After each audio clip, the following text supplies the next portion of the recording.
Blessings in the name of the Lord Jesus. Welcome to Paraclet TV, making disciples through the power of the Holy Spirit. Sumusunod ka ba kay Jesus? Tinuturing mo ba na ang pagsunod kay Jesus ay mabuti, mas mabuti, o pinaka-mabuti? Ang gagamitin natin text, Lucas chapter 9, 57 to 62. Aking pinamagatan itong Good, Better, Best. Sa buhay ng tao sa lupa, may mga bagay na mas mabuti kumpara sa mga simple at mabuting bagay. Ating teksto ay matututunan natin ang mga mabubuti at mga mas mabubuting bagay sa buhay na pwedeng makamtan ng mga taong gustong sumunod kay Jesus. Pero sa lahat ng ito, pinakamabuti pa rin ang sumunod tayo kay Jesus. Unang katotohanan na nais ipadala sa atin, ang mga material na bagay ay mabuti kung minsan ay mas mabuti. Ikalawang itinuturo dito, ang pagsasakatuparan ng responsibilidad sa pamilya ay mabuti kung minsan ay mas mabuti. Discharging responsibilities in the family are good and sometimes better. Makikita natin ito mula sa versikulo 59 hanggang 60. Sinabi naman niya sa isa, "Sumunod ka sa akin." Ngunit sumagot ito, "Panginoon, hayaan lang po muna ninyong maipalibing ko ang aking ama." Sinabi ni Jesus sa kanya, "Hayaan mo na ang mga patay at maglibing sa kanilang mga patay, ngunit humayo ka at ipahayag mo ang kaharian ng Diyos." Iba naman ang taong ito, hindi siya nag-volunteer, pero pinili siya ni Jesus. Kayo po na tunay na nakakilala sa Panginoong Jesucristo bilang kanyang tagapagligtas. Kayo po ba ay isa sa mga pinili? Bagamat ayaw ninyo mag-volunteer sa mga ministeryo o maging leader sa kanyang katawan? Maliwanag sa verses na ito na nangatwiran yung lalaki na pinili ni Jesus na sa kanya ay sumunod. At dapat niyang gawin na ipahayag, humayong at ipahayag ang kaharian ng Diyos. Ang ating naranasan dahil sa paghayo ng iba, dahil sa pagpapahayag ng iba patungkol sa kaharian ng Diyos ay nasumpungan tayo ng Panginoon. At wala pang hihigit doon sa kagustuhan ng Panginoon Jesucristo na ang ating naranasan na napakagandang buhay higit sa buhay dito sa lupa, sa mga material na bagay at sa mga pisikal na atin nakikita, ay yung napakagandang karanasan na naranasan natin nung makatagpo natin ang ating Panginoon Jesucristo at ang kanyang mamahalin dugo, ang kanyang krus noon sa Kalbaryo ay nagkaroon ng bunga sa ating mga buhay. Maliwanag dito na ang lalaki na pinili ng Panginoon ay mayroong pasubali o katwiran. Ang sabi niya, "Hayaan po muna ninyong maipalibing ko ang aking ama." Ang pagpapalibing sa ama ay isa sa pinakamatinding pangangailangan ng tao dito sa lupa.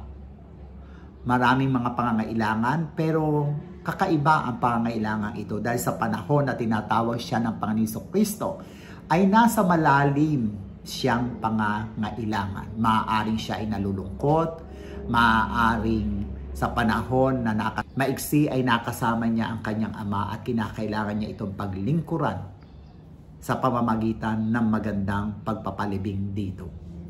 Pakaganda ng motibong ito ng lalaki.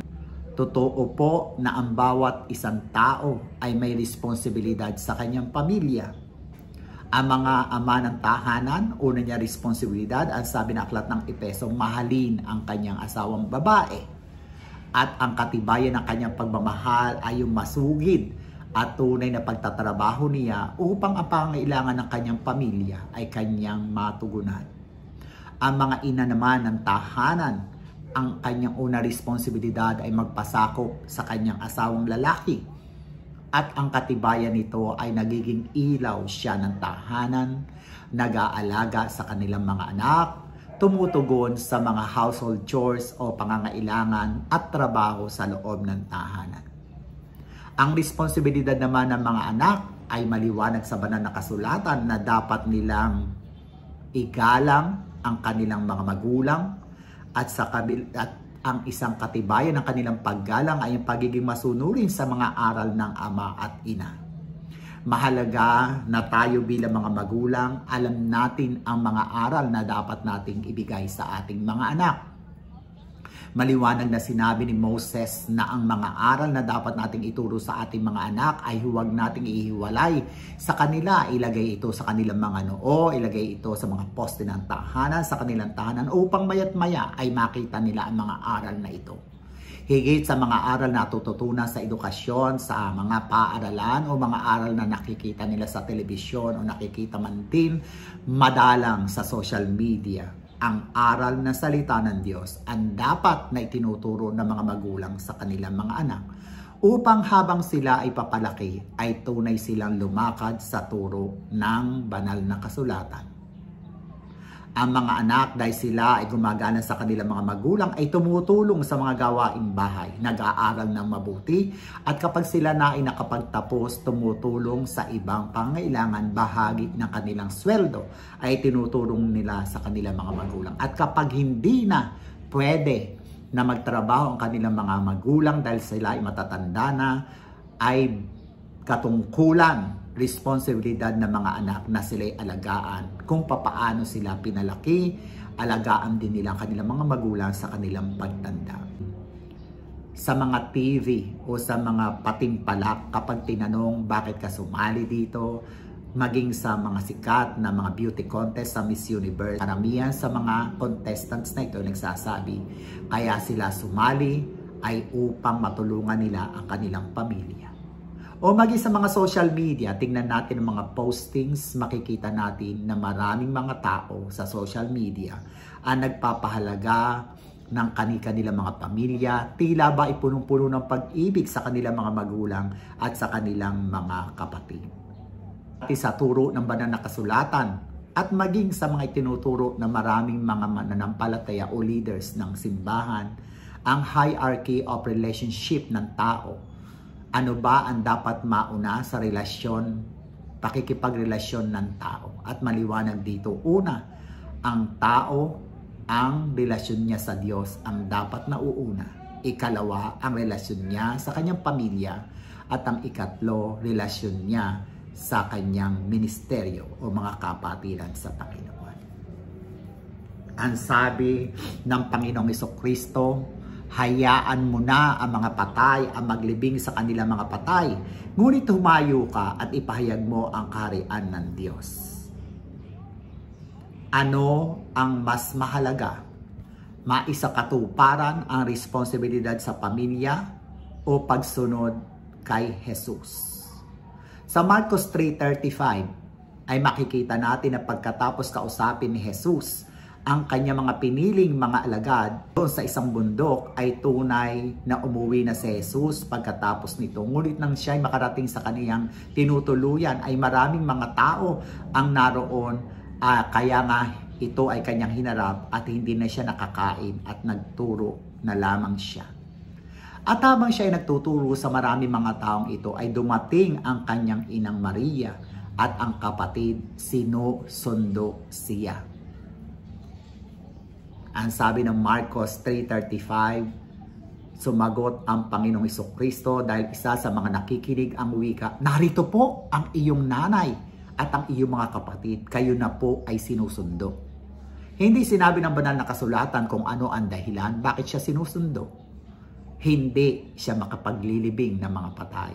O maaaring dahil hindi nga siya kumakain, maaaring sabihin natin na mapagmahal na ina si Maria at ang kanyang mga kapatid ay tunay na concern sa kanya dahil maaaring siya ay gutom na kaya nga siya ay sinusundo.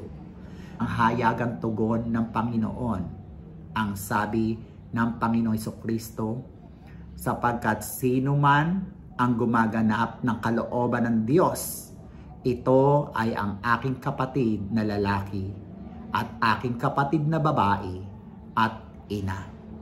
Kaya nga kasunod na ang sino man ang sabi niya na mag-iwan ng kanya mga magulang ng kanyang mga kapatid alang-alang sa pagsunod sa akin ay magkakaroon ng higit na mga kapatid at mga ina sa kanyang katawan. Mainam na ating maisakatuparan ang ating mga responsibilidad sa pamilya. Ngunit mas mainam na sumunod tayo kay Jesus habang isinasakatuparan natin ang mga responsibilidad natin sa pamilya. Amen? Share Jesus. Subscribe and Share share Paraclet Paraclet TV. TV. Go, go, go.